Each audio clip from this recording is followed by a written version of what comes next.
All right, ladies and gentlemen. So I'm not going to hide the calculations from you here. Hopefully you were able to do this pretty easily, recognizing that 4 matched up with a quantity of 50, so you got a total revenue of 200. 5 and 20 matched up, you got a total revenue of 100.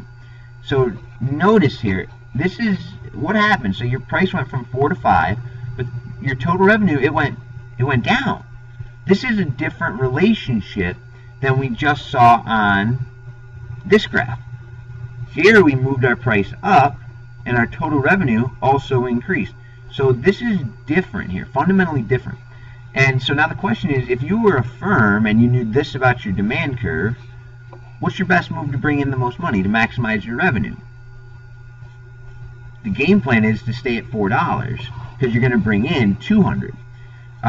Notice your price increased from 4 to 5, but your quantity went down a lot. So your price went up just a smidge from 4 to 5, but man, your price, your quantity, it more than halved. So 25 is half of 50. It went below that. But there's no way that your price doubled or even came close.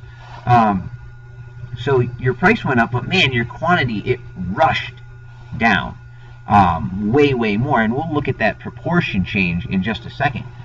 But this brings us to the next part of our rule. So if the game plan is to lower your price to increase your total revenue, this is a different relationship, and so it gives us a test here.